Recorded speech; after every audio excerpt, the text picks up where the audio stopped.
Experiment number 1.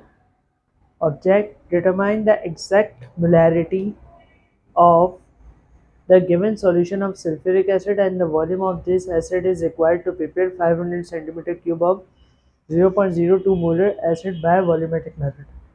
पहले तो आपको वॉल्यूमेट्रिक मेथड के थ्रू सल्फ्यूरिक एसिड की कॉन्सेंट्रेशन फाइंड आउट करनी है, मोलैरिटी मालूम करनी है जिसको हम स्ट्रेंथ ऑफ सॉल्यूशन भी कहते हैं, और फिर आपने इस सॉल्यूशन का कितना वॉल्यूम लेके आपने प्रिपेयर करना है 0.02 मोलर का सल्फ्यूरिक एसिड का सॉल्यूशन 500 सेंटीमीटर क्यूब की वॉल्यूमेट्रिक फ्लास्क में। तो स्टार्ट करते हैं कि सबसे पहले जब भी हम लैब कर रहे होते हैं तो हमारे पास कुछ लैब के इंस्ट्रूमेंट्स होते हैं, अपैरेटस होते हैं जिनका पता होना चाहिए हमें। जैसे कि ये हमारे पास ब्यूरेट है, ब्यूरेट, और ब्यूरेट का वॉल्यूम होता है 50 सेंटीमीटर क्यूब। ये हमारे पास कॉनिकल फ्लास्क है,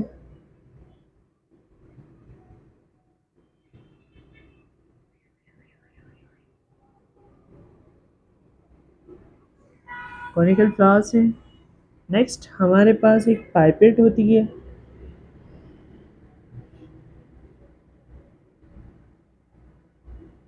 पाइपेट जो होती है वो 10 सेंटीमीटर क्यूब की पाइपेट होती है, और इसमें हम यूज़ करते हैं इंडिकेटर। इंडिकेटर जो है वो डिपेंड करता है कि हम किस टाइप की टाइट्रेशन परफॉर्म कर रहे हैं। जिस टाइप की टाइट्रेशन परफॉर्म करते हैं उसी टाइप का इंडिकेटर भी यूज़ करते हैं। तो सल्फ्यूरिक एसिड की कॉन्सेंट्रेशन को फाइंड आउट कर रहे हैं तो सबसे पहले आपको पता होना चाहिए कि टाइट्रेशन होता क्या है। तो टाइट्रेशन वो प्रोसेस होता है जिसमें हम किसी भी अननोन कॉन्सेंट्रेशन को फाइंड आउट करते हैं, नोन कॉन्सेंट्रेशन को फाइंड आउट करते हैं नोन कॉन्सेंट्रेशन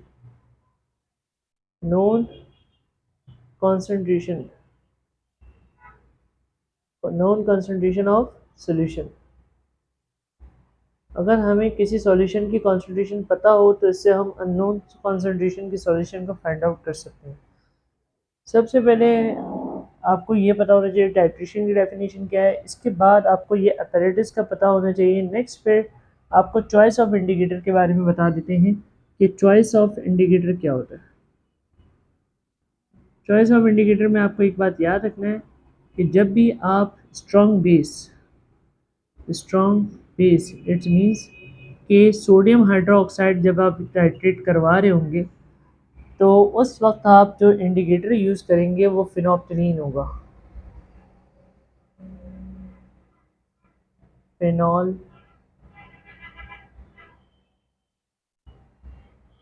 फिनोप्टलीन इंडिकेटर होगा जो आप यूज़ करेंगे जब आप सोडियम हाइड्रोक्साइड की टाइट्रेशन करवाएंगे। याद रखिएगा हमेशा सोडियम हाइड्रोक्साइड जो है वो बेरड में आप फिल करेंगे, सोडियम हाइड्रोक्साइड हमेशा बेरड में फिल करेंगे, सही है। और कॉनिकल फ्लास्क में आप जो भी एसिड होगा, अगर आप सोडियम हाइड्रोक्साइड के साथ किसी एसिड की टाइट्रेशन करवा रहे हैं तो एसिड जाएगा कॉनिकल फ्लास्क में और सोडियम हाइड्रोक्साइड जाएगा बेरड में। क्योंकि फिनोप्टलीन के कलर दो होते हैं, एसिडिक मीडियम में जो फिनोप्टलीन होता है वो कलरलेस होता है और बेसिक मीडियम में पिंक कलर शो होता है। तो कलरलेस टू पिंक को ऑब्जर्व करना आसान होता है, इस वजह से हम हमेशा सोडियम हाइड्रोक्साइड जो है वो हम बेरड में फिल करते हैं। टाइट्रेशन का प्रोसीजर बहुत आसान है। याद रखिएगा कि आपको सल्फ्यूरिक एसिड की टाइट्रेशन करनी है तो सल्फ्यूरिक एसिड की कॉन्सेंट्रेशन को फाइंड आउट करना है। तो यहाँ पे आप 10 ml जो है वो सल्फ्यूरिक एसिड ऐड कर देंगे by the using of pipette. 10 centimetre cube of sulphuric acid आपने ऐड कर दिया, जिसकी कॉन्सेंट्रेशन आपको पता नहीं है, बट आपको ये बात पता है कि मोलैरिटी कितनी है सोडियम हाइड्रोक्साइड की। तो मोलैरिटी ऑफ सोडियम हाइड्रोक्साइड यानी कि molarity of base, sodium hydroxide को हम बेस कहते हैं, तो मैं लिख रहा हूँ molarity of base is equals to 0.01 molar, सही है। तो इसके लिए फॉर्मूला होता है MaVa upon Na is equals to MbVb upon Nb।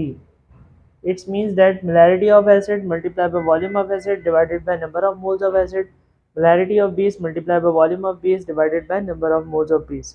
तो इट्स मीन्स कि number of moles of acid and number of moles of base की आइडेंटिफिकेशन के लिए हमें पता होना चाहिए कि इक्वेशन क्या होगी इस रिएक्शन के लिए।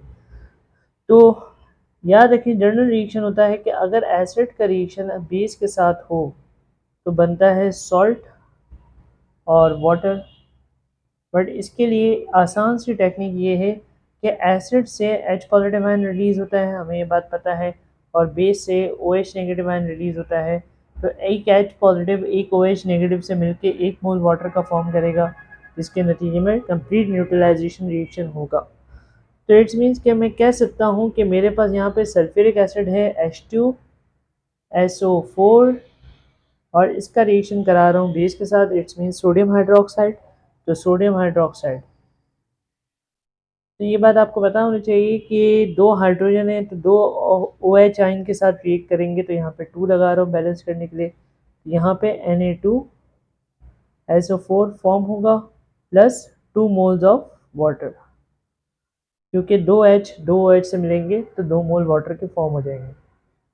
इसी तरीके से यहाँ पे आप ऑब्जर्वेशन टेबल बना सकते हैं। ऑब्जर्वेशन टेबल में आप रिक्वायर्ड इन्फॉर्मेशन जितनी भी होगी, molarity of acid, volume of acid, number of moles of acid, ये आप लिख देंगे। कैलकुलेशन के पार्ट की तरफ हम बढ़ते हैं। तो कैलकुलेशन में सिंपली आप फार्मूला अप्लाई करेंगे और याद रखिएगा जो हमारे पास ब्यूरेट रीडिंग आती है वो 10 ml होती है। Volume of base consume 10 ml, क्योंकि ये हम खुद फिक्स करते हैं तो मेजॉरिटी ऑफ टाइम जो वॉल्यूम ऑफ बेस होता है वो 10 ml होता है। इसके लिए आपको ऑब्जर्वेशन टेबल बनाना होता है। आप 3 दफ़ा टाइट्रेशन परफॉर्म करेंगे। लेट सपोज पहली दफ़ा आपने स्टार्ट किया, इनिशियल वॉल्यूम था आपके पास, इनिशियल वॉल्यूम था 0.0 और फाइनल वॉल्यूम था आपके पास 10.0। तो डिफरेंस आपके पास आ जाता है 10.0, सही है। फिर आपने स्टार्ट किया 10.0 से और फाइनल हो गया आपके पास 21.0, तो डिफरेंस आपके पास आएगा 11.0। और लेट सपोज 21.0 से स्टार्ट किया और 31.0 आ गया, तो यहाँ पे डिफरेंस जो आएगा वो 10.0 का आएगा। इट्स मीन्स कि 2 डिफरेंस रेटिंग जब सेम हो जाए तो वो आपके पास CBR बन जाता है। CBR means concordant burette rating, और कॉन्कॉर्डेंट ब्यूरेट रेटिंग जो आ रही है वो 10 ml। तो इट्स मीन्स कि ये आपके पास वो वॉल्यूम है बेस का जो कंज्यूम हुआ है अगेंस्ट सल्फ्यूरिक एसिड। तो अब आप इस फॉर्मूले में ये सारी वैल्यूज़ पुट कर देंगे तो आपके पास आंसर आ जाएगा। तो यहाँ पे molarity of acid, molarity of acid हमें फाइंड आउट करना है। वॉल्यूम ऑफ एसिड हमने कितना ml लिया था, 10 सेंटीमीटर क्यूब लिया था। 10 centimetre cube divided by number of moles of acid is 1। molarity of base, molarity of base is 0. molarity of base, तो यहाँ पे जो हमने molarity of base लिया है वो 0.01 मोलर का लिया है, 0.01 molar multiply by volume of base जो कंज्यूम हुआ है। यहाँ पे आपके पास जो CBR आ रहा है वो आप यहाँ पे लिख देंगे 10 ml divided by number of moles of base, आप देख सकते हैं ये 2 है।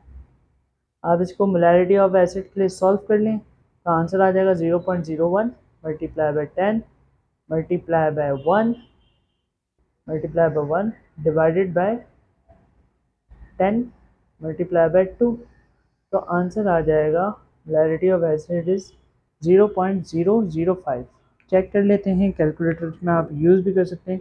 0.01 मल्टीप्लाई बाय 10, तो मल्टीप्लाई बाय 10 डिवाइडेड बाय 10 से कैंसिल हो जाएगा, तो डायरेक्टली 0.01 को आप डिवाइड कर दें 2 के साथ तो आंसर आ जाएगा 0.005 मोलर। अब हमें ये पार्ट तो हमने ऑब्जेक्ट का सॉल्व कर लिया। Determine the exact molarity of the given solution of sulphuric acid and the volume, यहाँ तक given solution of sulphuric acid. अब बोला है कि इस एसिड का कितना वॉल्यूम रिक्वायर्ड होगा कि हमें इस कॉन्सेंट्रेशन का सॉल्यूशन बनाना है और इतने ml में बनाना है। तो इसके लिए डाइल्यूशन फार्मूला लगता है। डाइल्यूशन फार्मूला होता है C1V1 = C2V2। कॉन्सेंट्रेशन जो है वो हमारे पास जो हमें प्रिपेयर करना है या हमारे पास जो कॉन्सेंट्रेशन आएगी वो 0.05 मोलर की है। वॉल्यूम इसका कितना लेंगे ये मालूम नहीं है। कॉन्सेंट्रेशन कितनी होनी चाहिए 0.02 मोलर, और ये बनाना है 500 सेंटीमीटर क्यूब में। तो इट्स मीन्स कि यहाँ पे जो वॉल्यूम आ जाएगा, volume of solution is required 0.02 multiply by 500 divided by 0.05 which is equals to 200 centimetre cube. अगर इतना वॉल्यूम हम इस सॉल्यूशन का ले लें और हम इसको लेके इस कॉन्सेंट्रेशन का जो हमने कैलकुलेट किया है, इस कॉन्सेंट्रेशन का इतना वॉल्यूम लेके हम दूसरी कॉनिकल फ्लास्क में डाल दें और 300 सेंटीमीटर क्यूब वाटर ऐड कर दें, तो हमारे पास इस कॉन्सेंट्रेशन का सॉल्यूशन प्रिपेयर्ड हो जाएगा। Thank you for watching this video. Take care, अल्लाह हाफिज़।